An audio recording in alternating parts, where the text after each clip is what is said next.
RCR presenta Golpe a Golpe.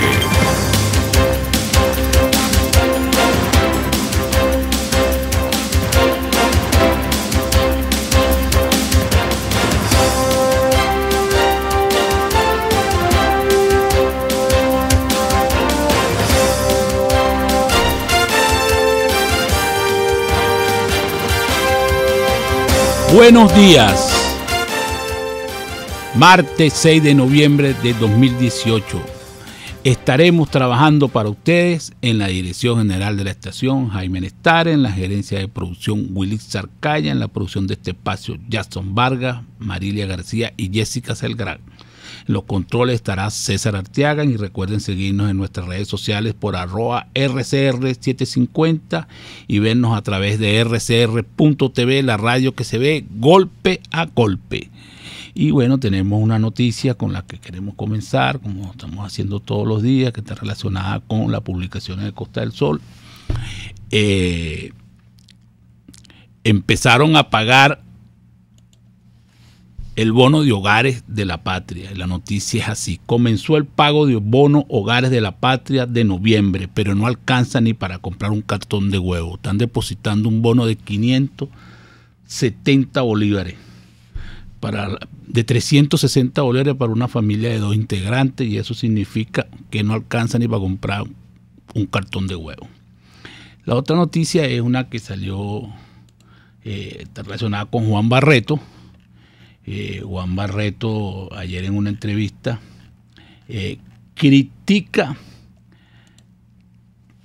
Juan Barreto, Caracas está huérfana, critica a Erika Farías y al Festival Suena Caracas. Y también está lo referente a que hay elecciones hoy en Estados Unidos para una parte del Congreso de ese país.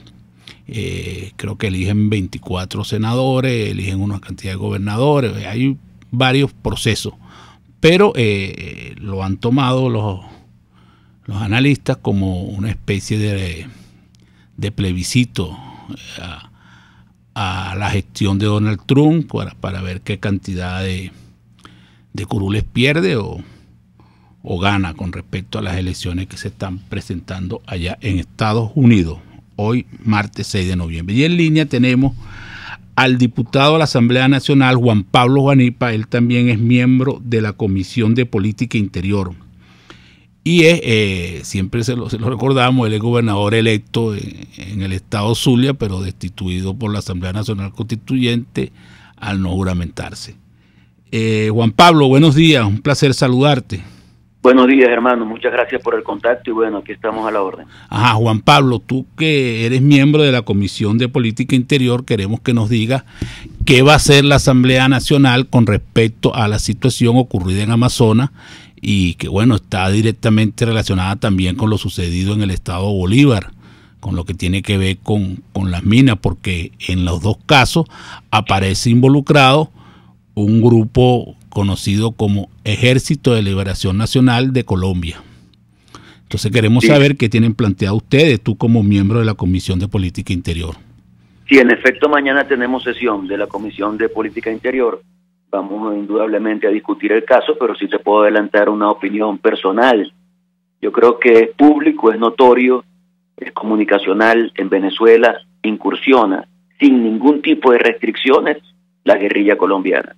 Ya nosotros hemos visto el discurso de este régimen, un discurso que habla de la cercanía ideológica que tienen ellos con la guerrilla. Lo decía el propio Hugo Chávez en discursos ante la Asamblea Nacional venezolana. Él reivindicaba el papel y el rol de la Fuerza Armada Revolucionaria de Colombia y no decía que no eran movimientos irregulares, que eran movimientos que luchaban por la liberación de un pueblo. Reivindicaba el Ejército de Liberación Nacional y evidentemente que eso tiene una consecuencia, y la consecuencia es que permitan el accionar de ellos.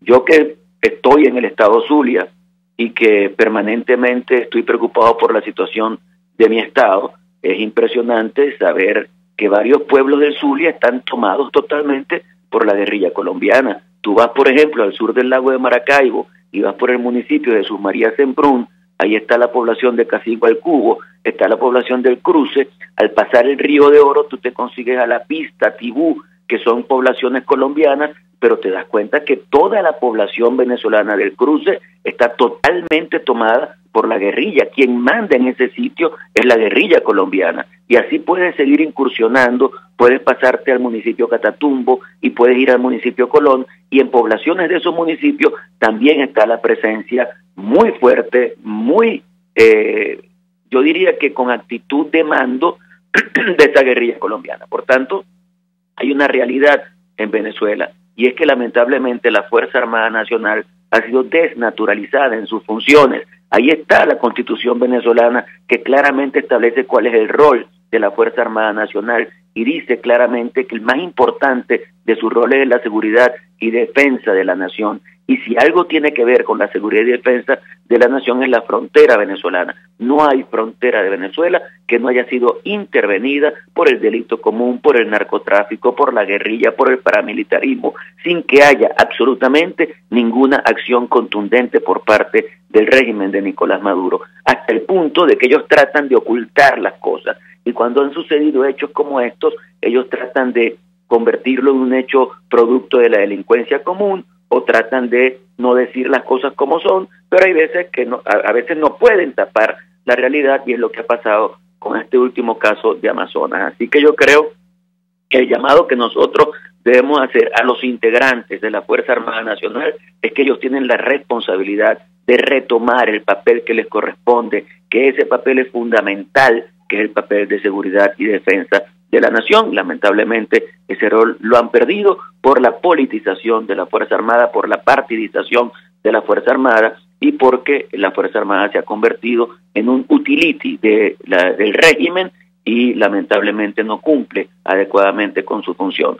¿Qué le exigimos al señor Padrino? Que hable claro, que diga la verdad de lo que está pasando allí, y que asuman inmediatamente los correctivos. Aunque todos sabemos, y termino con esto, todos sabemos que no hay forma de que la Fuerza Armada se recupere, no hay forma de que el país se recupere mientras Maduro siga usurpando la presidencia de la República, y por eso nuestra lucha debe estar centrada en eso, en sacar a Maduro y recuperar el país.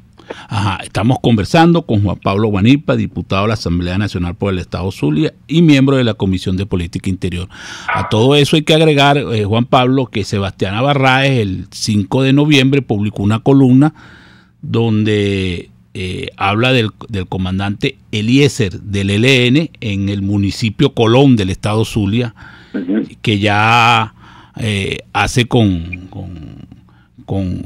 hace una denuncia, pues, de que él anda por ahí en esa situación que está ahí generándose, como tú planteas, de la guerrilla del Ejército de Liberación Nacional. Juan Pablo, eso es lo relacionado con lo de la guerrilla, pero también hay una noticia que nosotros tenemos que preguntártela, porque en un programa, de una entrevista el domingo, el gobernador del Estado Zulia, Omar Prieto, dijo que se habían acabado los problemas eléctricos en el Estado Zulia, y que ya eso se había corregido. Pero tú has venido haciendo denuncia no solamente con el problema eléctrico, vienes haciendo denuncia con el problema del transporte, vienes haciendo denuncia con el problema del agua, vienes haciendo denuncia con el problema del gas, y nosotros no entendemos de dónde sale esa información que el problema eléctrico se acabó, porque las reacciones por Twitter y por las redes sociales fueron totalmente contrarias a lo que se expresó en ese programa. Totalmente. Mira, yo creo que hay una actitud de cinismo, una actitud de descaro total en el usurpador del Estado Zulia, que es parte de un mismo régimen que yo no puedo calificar de otra manera como régimen dictatorial. Él, para tratar de ganar indulgencias con el poder central, porque él no le responde al Zulia, él le responde al poder central. Él es de un grupo distinto al de Nicolás Maduro dentro del PSUV, y entonces ahora trata de lisonjear permanentemente a Nicolás Maduro para tratar de darle confianza y de generar cercanía. Y tú lo ves diciendo que el asunto eléctrico, aquí está la información. Omar Prieto asegura que en el Zulia se logró superar el problema eléctrico, y dice en el programa de Rangel que se superó en un 100%. Menos de 24 horas luego de esa declaración, hubo un apagón en todas partes del estado Zulia que duró 4 horas. Ayer en mi casa, por ejemplo, la luz se fue 4 horas. Entonces, eso refleja que hay una falsedad impresionante en las declaraciones del usurpador del Zulia. No hay, y voy a insistir con esto, no hay forma de que el sistema eléctrico sea recuperado en manos de un grupo de delincuentes que lo que han hecho es robarse el dinero de los venezolanos. Recuerda que esta gente desde el año 2009 hasta el año 2011 invirtió, vamos a colocar esa palabra entre comillas, cerca de 40.000 millones de dólares en el sistema eléctrico venezolano, con el objetivo supuestamente de convertirlo en el mejor sistema eléctrico de toda América, lo cual es totalmente falso. La inversión se hizo, pero lamentablemente los recursos no llegaron a su destino, no se aplicaron bien, fueron parte de la corrupción de este régimen, y hoy vemos cómo el sistema eléctrico venezolano está colapsado. Y nosotros en el Zulia seguimos con la misma situación, Es impresionante porque no estamos generando la energía eléctrica que necesitamos. El Zulia antes exportaba electricidad. Hay un cable que comunica a Venezuela con Colombia en materia eléctrica,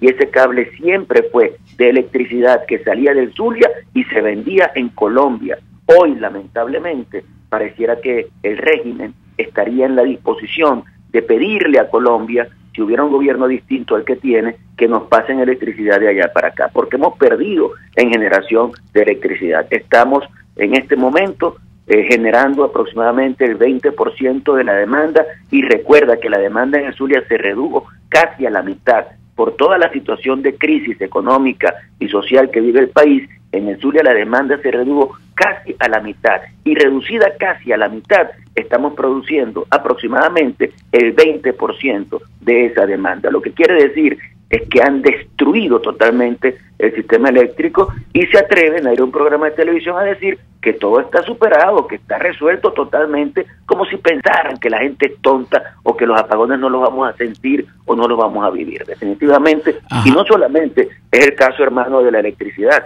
Yo estuve el viernes, por ejemplo, en las inmediaciones de la Basílica de Nuestra Señora de Chiquinquirá. Ahí hay varias paradas de carros. Tú sabes que en Maracaibo el sistema por excelencia de transporte era el carrito por puesto. Nosotros siempre habíamos abogado para buscar otros mecanismos con unidades de mayor capacidad, pero el sistema tradicional ha sido el carrito por puesto. Ese sistema se acabó completamente por la situación de la crisis económica del país. Los carritos por puestos estarán en un cementerio todos. No existe un solo carrito por puesto. Pero ¿cuál es el sistema de transporte en el estado Zulia? Los camiones de chirrinchera, las cavas, los camiones que transportaban agua en botellones, los han convertido en camiones para transportar gente. Los camiones de transporte de ganado los han convertido en camiones para transportar gente. Y esa realidad la vimos el día viernes ahí en el centro de Maracaibo. Así que lo que estamos viviendo en materia de aseo urbano, en materia de agua, el agua en Maracaibo, la gente dice que pareciera que fuera papelón, la gente dice que pareciera que fuera té, o no sé qué puede parecer. Y entonces, ¿qué te dice? Tú lo nombras, tú lo llamas tamarindo. Bueno, tamarindo también, pero al final lo que te digo es que ellos dicen, no se preocupen, el agua está saliendo de un color turbio, pero la pueden consumir, la pueden usar, no hay problema por eso, nosotros garantizamos que el agua está en buen estado. ¿Cómo es posible que se expresen de esa manera, que traten de engañar a la gente de esa manera? Juan Pablo, y ahora se le agrega a eso el problema del gas, que el Zulia parece que no había ese problema, pero ahora como que es gravísimo el problema del gas ahí, porque tengo entendido que hay mucha gente cocinando con leña. Totalmente, y las ollas negras, es impresionante eso también. Mira, nosotros tenemos un sistema de gas por tuberías que comenzó a desarrollarse en Maracaibo y que cubre el centro y parte de la periferia, pero como Maracaibo es una ciudad muy plana, ha seguido creciendo hacia la periferia, y en ese crecimiento, siempre desordenado, nunca se previó instalar el gas. Por tanto, hay sectores en Maracaibo que no reciben gas por tubería, sino que reciben bombonas. Es imposible comprar una bombona en este momento. Antes las empresas te llevaban la bombona a tu casa, te hacían el cambio en tu casa. Eso ya no se puede hacer. Pero además, la parte que está servida por tubería también está presentando infinidad de fallas. La más importante, las fugas. Bueno, el gas hay dificultades para que llegue, y cuando hay gas por la tubería, entonces hay fugas en cantidades impresionantes que hacen que no se pueda prestar un buen servicio. Entonces, ¿a qué recurre la gente? Bueno, los que pueden recurren a la bombona y los que no pueden recurren al carbón, a la leña, y evidentemente eso les afecta muchísimo en su día a día porque son mecanismos ya superados, ¿no? Ajá, estamos conversando con Juan Pablo Guanipa, diputado de la Asamblea Nacional y miembro de la Comisión de Política Interior. Él es diputado del Estado Zulia, él es electo por el Estado Zulia. Juan Pablo, tenemos que ir a publicidad, pero cuando regresemos queremos conversar contigo que hubo una serie de eventos, de fiestas en el Estado Zulia que pareciera que no están, digamos, demostrando la crisis que se vive, porque de verdad que fueron una fiesta poco austera, la referida fiesta. Y la oposición hizo poca crítica a este tipo de fiestas, por ejemplo, no como ha ocurrido con Suena Caracas, que aquí las críticas son constantes, ¿no? Mucha gente dice que esos reales deberían de haberse gastado en hospitales, etcétera, ¿no? Y pareciera que en el Zulia no hubo esas críticas, que más bien pasó como por debajo de la mesa. Entonces queremos saber tu opinión de eso que hubo ahí el fin de semana y la situación de la oposición en el Estado Zulia. Estamos conversando con Juan Pablo Guanipa, diputado de la Asamblea Nacional por el Estado Zulia y miembro de la Comisión de Política Interior. Vamos a publicidad. Usted escucha Golpe a Golpe por RCR 750 AM. Puedes seguirnos en nuestras redes sociales. En Twitter, @RCR750, la radio que se ve. Los temas de actualidad más relevantes son expuestos a la luz de La Linterna. Diego Bautista Urbaneja le invita a formar parte de este ameno espacio de charla y análisis con una buena taza de café y al son de buena música. La Linterna, de lunes a viernes, a partir de las 2 de la tarde, por RCR 750 AM.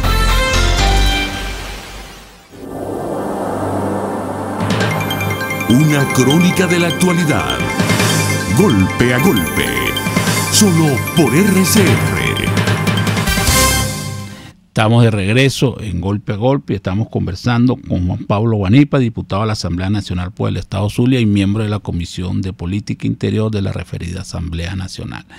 Y le habíamos dado una pregunta a Juan Pablo que está relacionada con los gastos, con los costos que tuvieron una serie de fiestas que no demuestran que se está viviendo una profunda crisis allá en Maracaibo y en el Estado Zulia en general, y que la oposición no pareciera haber criticado esa situación, o pareciera que no le pareció importante hacerle una crítica a ese tipo de eventos.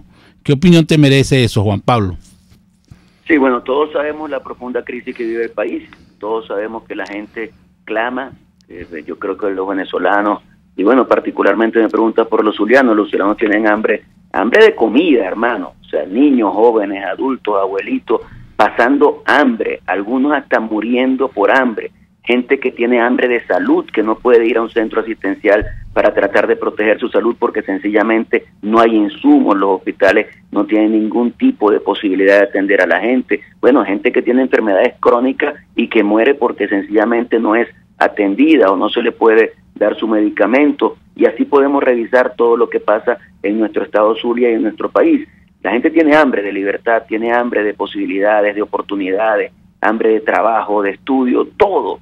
Y mientras tanto, estas autoridades, entre comillas, del estado Zulia, lo que organizan son fiestas.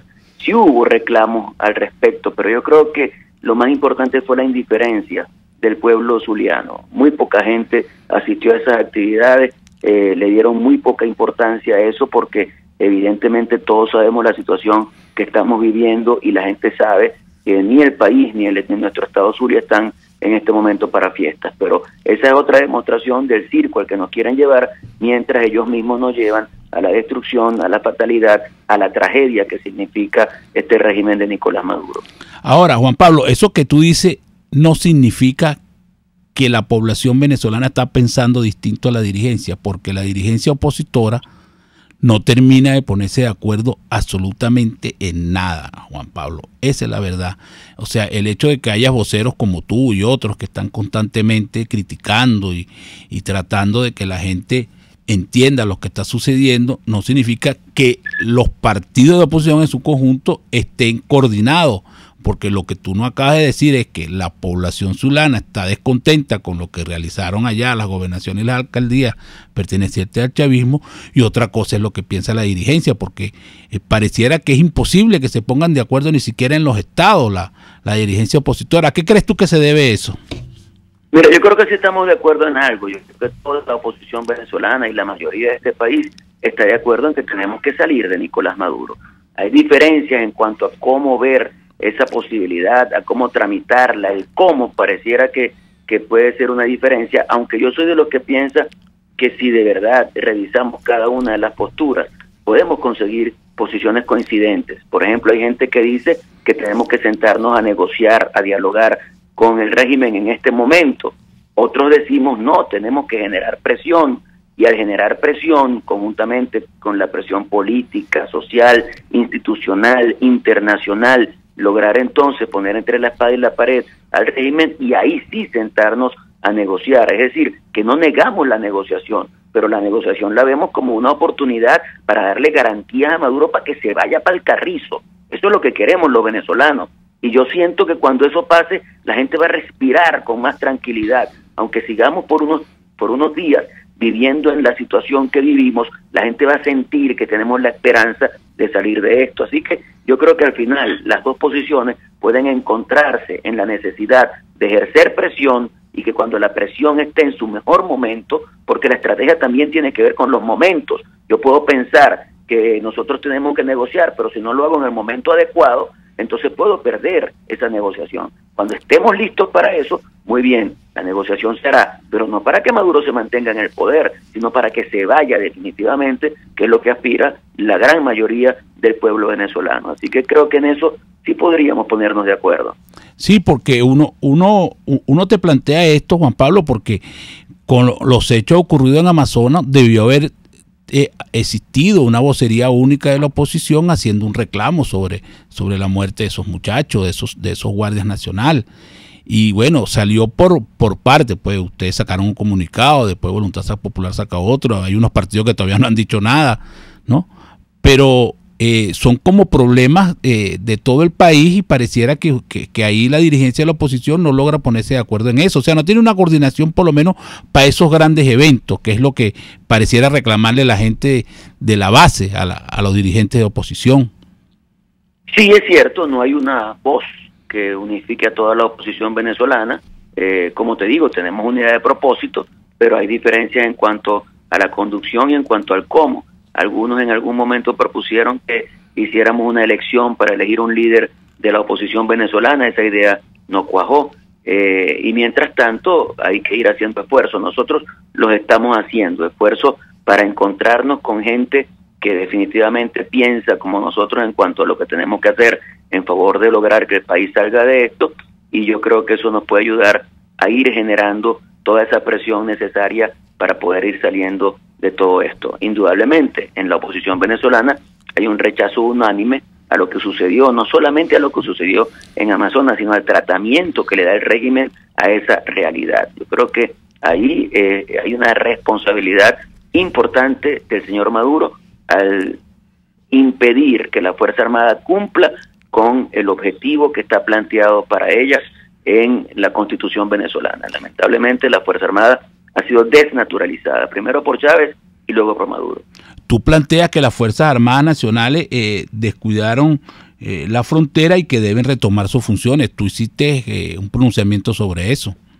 Totalmente. Yo creo que la Fuerza Armada tiene que recuperar su credibilidad en el país. Antes, la Fuerza Armada era una institución de alta credibilidad en Venezuela, y hoy lamentablemente es de las instituciones en las que menos la gente cree, y eso no es bueno, eso no es bueno para nadie. O sea, yo creo que un país con la desinstitucionalización que tiene en este momento es un país muy débil, muy endeble, y eso es lo que nos está pasando. Yo creo que nosotros tenemos que lograr que esa Fuerza Armada recupere su rol y se convierta en la institución por excelencia de seguridad y defensa de la nación venezolana. Lamentablemente lo que han hecho en este régimen es darle ministerios, darle a los altos jerarcas, porque uno conversa con los militares que están en la calle y la conversación es una conversación en la que ellos reflejan su molestia con lo que está pasando en el país. Juan Pablo, hoy vamos a hacer una sesión no vamos a conversar contigo del Estado Zulia porque tú estás en la Comisión de Política Interior y quisiéramos que tú nos dijeras algo de la situación de Fernando Albán, de cómo van las investigaciones, los hechos, eso, porque aparte de que él fue miembro de tu partido y bueno, y nosotros sabemos que para ustedes es una situación muy compleja y muy dolorosa. Entonces no te vamos a preguntar por el Estado Zulia, pero te vamos a preguntar por la situación del caso de Fernando Albán.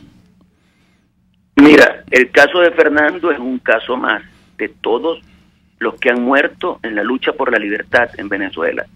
Pero es un caso que realmente clama al cielo, porque el solo hecho de que haya sido destituido González López de la conducción del SEBIN nos garantiza, nos ratifica que Fernando Albán fue asesinado luego de ser torturado, y después su cuerpo inerte lo lanzaron del piso 10 del SEBIN para simular un suicidio. ¿Tú has visto algo más diabólico que eso? Eso es impresionante. Lo que pasó con Albán es algo que tiene que servir de aldabonazo para que los venezolanos salgamos de esta situación que estamos viviendo. Pero lo que pasa con Albán también ha pasado con otras personas que han salido a luchar por la libertad, por la democracia de Venezuela y que han sido asesinados en las calles de nuestro país. Pero también tenemos un montón de gente detenida. Quizá el más emblemático en este momento, también militante de Primero Justicia, es Juan Requesens, pero ahí están 400 y tantas personas detenidas por el régimen por pensar distinto. Entonces, en el caso de Albán, nosotros pudiéramos decir, exigimos una investigación independiente, pero eso no tiene sentido en este momento, y no tiene sentido porque aquí la justicia está totalmente intervenida por el poder central. No hay forma de que algún tribunal pueda hacer justicia porque los tribunales tienen que pedir autorización a Miraflores o a alguien del gobierno para que puedan tomar una decisión. Es decir, la decisión está totalmente intervenida. Por tanto, nosotros estamos acudiendo a las instancias internacionales para que ese caso pueda ser revisado y podamos establecer la responsabilidad. Bueno, Juan Pablo, fue un placer tenerte en el programa. Hemos conversado con Juan Pablo Guanipa, diputado a la Asamblea Nacional por el Estado Zulia, miembro de la Comisión de Política Interior y gobernador electo y destituido por la Asamblea Nacional Constituyente en el Estado Zulia. Nosotros vamos a publicidad. Ni de suerte, ni de gracia, ni de pecho. Es Golpe a Golpe. Puedes seguir nuestra programación a través de rcr.tv, la radio que se ve. El siguiente espacio educativo está dirigido a niños, niñas y adolescentes. RCR presenta Todo se puede, una producción nacional independiente de Mayra Prado, certificado número 16923. El cambio es acción. Muévete por tu salud. No tienes excusa. Tú puedes. Correr descalzo. Estás en la playa un fin de semana. ¿Cuántos hemos caído en la tentación de correr descalzos por la orilla? Entre corredores, actualmente existe un debate sobre correr descalzos o no. Escucha algunos de los argumentos y tú decides. Para los seguidores de correr descalzos, la investigación indica que 100 gramos de peso extra en los pies disminuye el paso de la carrera en 1%. ¿Te parece poco? La matemática dice que un par de zapatos de 280 gramos te hará un 5% menos eficiente. Agrégale un 5% a cualquiera de tus tiempos y verás el resultado. Más de 5 minutos de diferencia. Para los que apoyan correr con zapatos, en primer lugar buscan la protección de objetos peligrosos y luego se espera el control de amortiguación y o del movimiento, dos de los factores relacionados con la prevención de lesiones. Pero ahora saltan los corredores de pies descalzos para defenderse. Al correr descalzos, el cuerpo se pone en alerta y dedica toda la visión, músculos, huesos, tendones y estructuras de soporte de los pies para tener el mejor control posible. Dicho estado hace que se pueda controlar mejor las fuerzas que se perciben durante la carrera. Los corredores con zapatos no se hacen esperar. Los podólogos afirman: algunas superficies suaves como la arena mojada aumentan la probabilidad de lesiones. Un punto en común: se puede caminar descalzo por la casa, hacer ejercicios para fortalecer el pie o correr hasta 1 kilómetro descalzo. Un dato interesante: los estudios que apoyan correr descalzo han sido realizados en su mayoría por antropólogos. Aún queda mucho que descubrir antes de apoyar esta decisión. Cada quien que tome la suya. Yo, por ahora, me pongo mis zapatos. Todo se puede. RCR presentó Todo se puede con Mayra Prado. Síguela por Twitter, @todosepuede.net. Una producción nacional independiente de Mayra Prado, certificado número 16923. En carnavales, Semana Santa, vacaciones escolares y navideñas, aprovecha las promociones y ofertas de Cauchera Fran Luis en RIN 13, 14, 15, 16, 17 y para camiones en cauchos nacionales e importados a precios insuperables. Final Avenida Baral, pasando la estación de servicio y al lado del banco. Teléfono 0416-607-6406. Cauchera Fran Luis, tu mejor opción. RCR 750 AM, porque lo bueno une. Ellos y que no saben nada. Y así nos va. El espacio donde se tocan los temas más candentes de interés político y nacional. Y así nos va. En este programa, la picardía y el humor inteligente son los protagonistas. Pura cabilla. Lara y Hernández descosen y revelan los secretos más oscuros del acontecer político. Y así nos va, de lunes a viernes a las 4 de la tarde, por RCR 750 AM. Golpe a golpe, el cuento completo entre lo irónico, lo serio y lo ácido. Y estamos de regreso en Golpe a Golpe y en línea tenemos a Luis Salamanca, analista político y profesor universitario, profesor de la UCB. Buenos días, Luis, un placer saludarte. Hola, Fran, buenos días, ¿cómo estás? Saludos a todos. Bueno, Luis, somos todo oído para ir tu análisis sobre la oposición. Ya tú debes habernos escuchado, nosotros creemos que hay falta coherencia y coordinación para enfrentar los graves problemas que está viviendo el país, y yo puse como ejemplo la situación ocurrida en el estado de Amazonas, donde hubo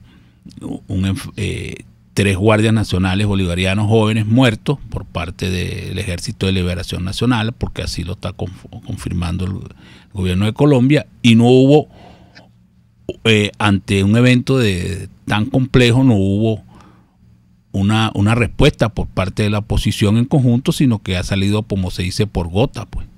Entonces no sé qué te parece a ti la situación de la oposición actualmente.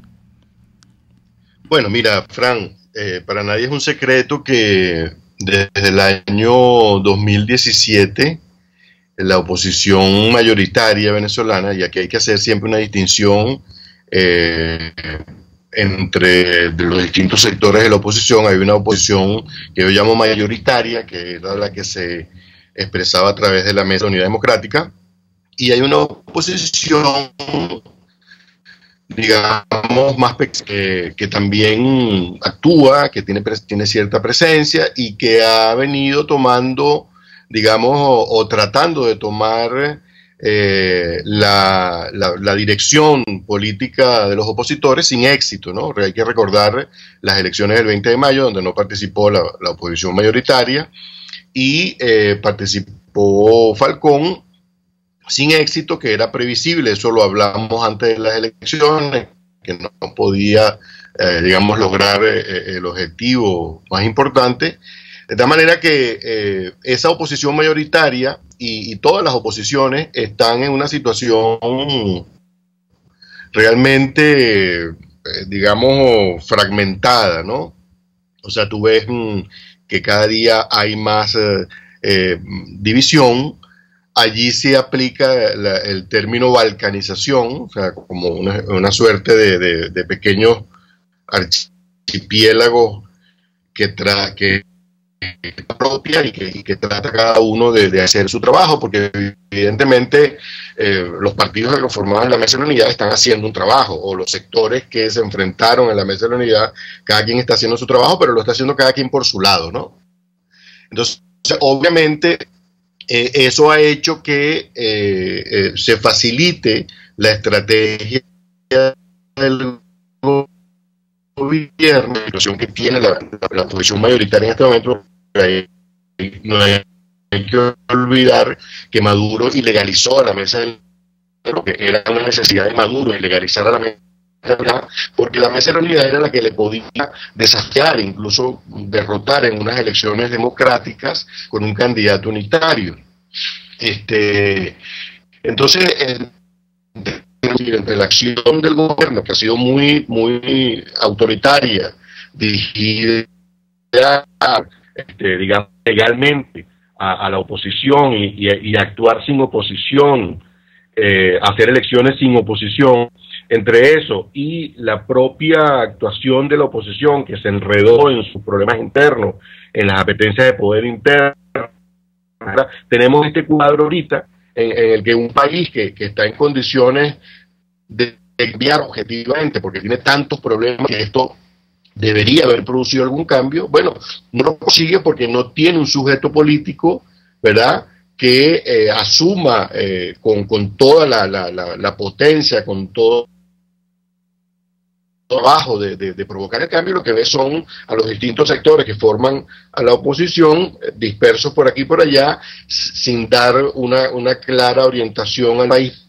político, a la sociedad, sin transmitir confianza, más bien se transmite desconfianza, y sin transmitir una idea de certidumbre acerca de cómo es posible salir de la situación que está viviendo Venezuela en el nuevo marco no constitucional en el que estamos metidos, porque también hay que tener en cuenta que ya el país dejó de regirse constitucionalmente. Venezuela se rige por la vía de los hechos, por la vía de lo que le interesa a Maduro. Maduro tiene Venezuela desde hace ya 2 años en estado de excepción permanente. Maduro bloqueó al Poder Legislativo el 15 y funciona sin poder legislativo. Él mismo hace la ley o la hace un órgano no competente para ello, como es la Asamblea Constituyente, de tal manera que el trabajo ahorita para la oposición es mucho más fuerte, ¿no? Aunque hay buenas condiciones objetivas para lograr el cambio, sin embargo, es inédito pues esta situación en la que estamos viviendo, porque las generaciones actuales no teníamos, conciencia de lo que significa luchar contra un gobierno que realmente está al margen de la Constitución. Estamos conversando con Luis Salamanca, analista político y profesor universitario. Y eso que tú dices también se ve reflejado en que se van a realizar unas elecciones municipales. Prácticamente lo que falta es un mes y aquí no hay ambiente de ningún tipo, ni hay de ninguna manera una forma que sea como creíble ese proceso electoral que se va a dar, porque hay gente de la oposición participando, pero el ambiente que hay en la calle es que ese proceso no tiene credibilidad, pues no pareciera que como que es algo así, una especie de autorreferéndum para el chavismo. Sí, en verdad eso es producto, Fran, de la manipulación a la que el gobierno y el régimen están sometiendo los procesos electorales desde hace algún tiempo, que los están vaciando de contenido. Entonces la gente no le ve sentido participar en ese tipo de elecciones, no le ve significado, a pesar de que las elecciones municipales deberían ser las más importantes, porque vas a elegir al dirigente que está más cerca de tu casa, ¿no? Entonces, digamos, esas elecciones, así como el país todo, se ha ido vaciando de contenido y prácticamente son una cosa que hace el gobierno y que la gente no le ve mayor significado, y por tanto su disposición a participar es muy baja, va a tener una altísima abstención. Las municipales siempre han tenido, por cierto, muchísima abstención, son las que más abstención generan, pero obviamente si no participan los sectores políticos fundamentales del país, como es la Mesa de la Unidad Democrática, digamos unitariamente, obviamente eso le quita muchísimo más interés todavía, ¿no? Y además, en relación al tema de la oposición, tú ves allí que tampoco hay una posición común. Este es una de los casos en los que se muestra que no hay posición común en la oposición. Y bueno, allí cada quien se está trabajando unilateralmente. Yo entiendo que haya municipios en los que es importante una participación política especial, porque bueno, son municipios que siempre han sido dirigidos por sectores opositores y que no quisieran tener, digamos, un oficialista dirigiendo un municipio como Chacao o como Diego Bautista Urbaneja en Anzoátegui. Y allí, bueno, la gente tiene un activismo particular, pero no debería ser así, debería ser producto de una estrategia general, nacional, ¿verdad?, que tú te plantees el abordaje de ese tipo de elecciones. Y esto remite, Fran, al tema de la desvalorización creciente que yo observo del hecho electoral.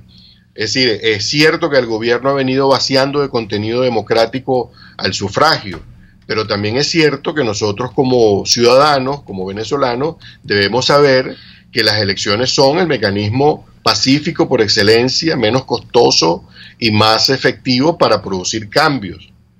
Y que tenemos que replantearnos el tema de cómo revalorizar el sufragio, porque lo que yo siento últimamente es que incluso ante la posibilidad de que haya un referendo aprobatorio de un eventual proyecto constitucional nuevo, hay posiciones divergentes de nuevo, y yo pienso que se debería aprovechar, si ese referendo aprobatorio se planteara, aprovecharlo para reagrupar fuerzas, para revalorizar el voto, el sufragio. Mira, aquí no hay certidumbre de cómo se va a salir de esto, y el voto te da certidumbre, pero claro, yo entiendo que el voto no en cualquier condición, el voto tiene que ser, digamos, mínimamente competitivo. Yo incluso estaría dispuesto a aceptar que fuera mínimamente competitivo, digamos, para poder participar, pero no me negaría, no me cerraría completamente a la idea de que haya elecciones.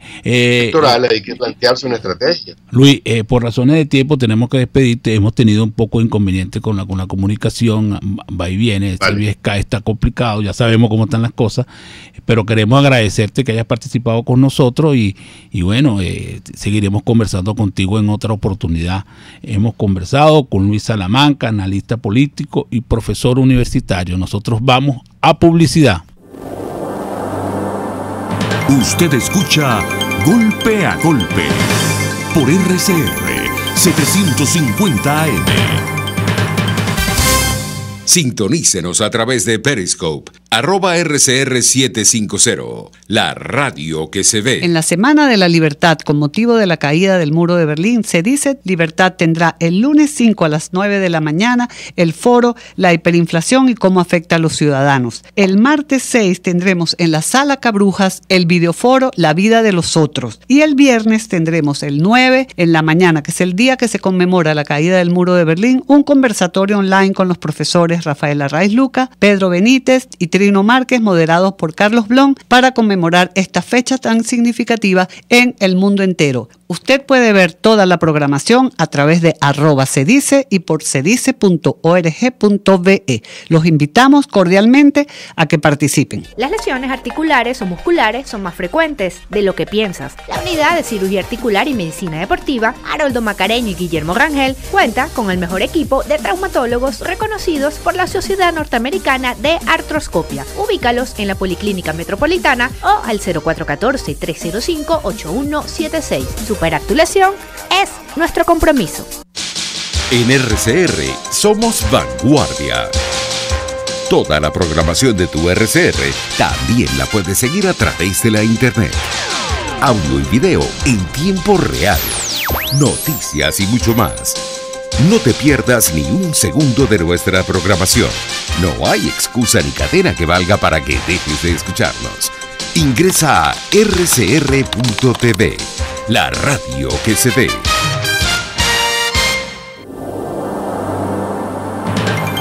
Una crónica de la actualidad. Golpe a golpe. Solo por RCR. Y estamos de regreso en Golpe a Golpe. Bueno, estábamos viendo la noticia de Juan Barreto. Juan Barreto critica fuertemente a Erika Faría. Bueno, eso habrá que ver qué consecuencias trae esto dentro de lo que llaman gran polo patriótico. Lo otro es que hay un reportaje en costadelsolfm.net que se llama Lo que se juega en las elecciones de Estados Unidos este 6 y 11. Hay un análisis de cuáles son las gobernaciones, cuáles son los senados, etcétera. Y bueno, y en línea tenemos a Henkel García. Buenos días, Henkel, un placer saludarte. Buenos días, ¿cómo estás, Fran? Igual por acá. Henkel García es director de Econométrica. Henkel, te vamos a hacer una pregunta que yo no sé por qué eso no está en el tapete económico del país. El gobierno sigue regalando la gasolina, ya tiene 2 meses regalándola. Ya ni siquiera es que la regala, tiene que pagar para que la gente la use. ¿Ah? ¿Qué repercusiones tiene eso sobre nuestra situación económica, sobre el país? Porque el gobierno paga para que uno use gasolina. Bueno, es de esos males. Fíjate que es un tema polémico, ¿no? Porque de lo que uno puede recoger del debate de la gente, sobre todo en redes sociales, también lo he visto en discusiones en persona, es que sobre todo la clase media piensa, bueno, esta es como que mi parte de subsidio, mi parte de la torta que me corresponde, no me la quiten, ¿no? Pero hay que entender que bueno, que eso no es lo normal, ¿no? Que uno quisiera que el aumento de la gasolina viniera en otro contexto, o sea, en una economía creciendo, en una economía con armonía política. Eso es lo deseable, ¿no? Eso es lo que eventualmente vamos a tener, cosa que ya pasó, ya vivimos, ¿no? Porque hay que recordar que con Caldera la gasolina fue aumentada de manera importante y que bueno, que al final también el poder de compra de la gente se estaba recuperando y fue un anuncio y una medida que al final no tuvo las consecuencias temibles y especie de tabú que vivimos en el pasado, ¿no? Después de todo el trauma vivido en 1989. Eso es lo que uno quisiera, porque lo anormal es no pagar por la gasolina, lo normal es que tengamos que pagar. Que sea un precio inferior al de otros países, porque somos un país petrolero, bueno, eso es algo que se puede discutir, pero sin duda tenemos que pagar por lo menos el costo de elaboración de la gasolina, que hoy, por supuesto, ni se paga, bueno, es como tú bien decías, es regalada. De hecho, lo que tú le pagas prácticamente queda al bombero, porque realmente lo que cuesta la gasolina es algo irrisorio. De hecho, entiendo que desde hace ya meses, y creo que hasta años, Frank, las gandolas de gasolina echan gasolina y realmente el dueño de la bomba no tiene que pagar nada. Porque entiende que el mismo servicio, hay un costo allí de surtirlo que después el dueño de la bomba tiene que ver cómo hace, y además es un ingreso bastante reducido. Para los dueños de bomba, de estaciones de servicio, tampoco crean que la cosa es fácil. Es una situación anormal que eventualmente vamos a tener que corregir, y vuelvo y repito, para mí esto debería corregirse con una economía en otra dirección. Que tú le pongas un gasto importante a la clase media, que debo yo aquí decirlo abiertamente, quien es la más perjudicada de las últimas medidas, porque personas que son la clase media profesional es la más afectada, porque antes ganaba 10, 15 salarios mínimos y hoy prácticamente está muy cercano al mínimo. Que le metan un aumento de la gasolina, yo creo que la receptividad de la medida sería bastante pobre. Estamos conversando con Henkel García, director de Econométrica. Henkel, otra cosa que también está llamando mucho la atención es, y te la voy a leer como está publicada en Costa del Sol, fm.net, impactante. Helado familiar en Venezuela cuesta 3 veces más que en el exterior. Sale un helado en una empresa ya llamada Walmart, que es una especie de supermercado, y el helado cuesta $5.97. Un helado de 3.78 litros, casi 4 litros. Y en Venezuela un helado de 2 litros vale 3.500. Entonces, ¿qué hacen la relación a convertirlo en dólares? Y si lo pones a dólar libre, costaría 16.6. y si lo pones a $.com costaría $53. Entonces, ¿cómo se explica eso en la economía venezolana, que ya los precios en dólares están prácticamente más caros que en el exterior? Hay varias cosas ahí que analizar. Primero, que el producto sea realmente similar, ¿no? Que no sé si es el caso, ¿no? Entiendo, yo he visto, de hecho está circulando por redes sociales, en pesos sí es exactamente igual, pero no sé si el helado como tal es idéntico como para comparar caso a caso. Pero aquí hay otros elementos. Va a tener que tomar en cuenta un costo de reposición de $1 que quizás sea muy superior al que hoy está pagando, porque me imagino que está acudiendo al mercado paralelo. Entonces eso, por supuesto, hace que el precio se eleve con respecto a sus pares afuera. También los niveles de productividad. Cuando tú tienes una productividad baja, el producto que tú sacas es caro.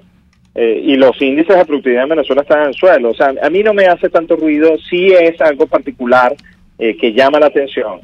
Pero si en Venezuela todavía $1 compra más a lo interno que a lo externo, porque tú ves este caso puntual, pero ¿qué me dices de tú de comunicaciones? Trata de tú comparar el precio de lo que tú pagas por un teléfono celular de servicio, de telefonía celular, acá y lo que pagas afuera. O sea, hay un conjunto y sobre todo de servicios que hoy en Venezuela están prácticamente regalados. O sea, que esta comparación uno a uno, o sea, no podemos decir que en términos en promedio o en términos generales, nosotros estamos más caros que el exterior. Por ahora no es así. ¿Pudiésemos llegar a eso? Sí, tranquilamente. Y eso reflejaría, vuelvo y repito, nuestro pobrísimo nivel de productividad que tenemos.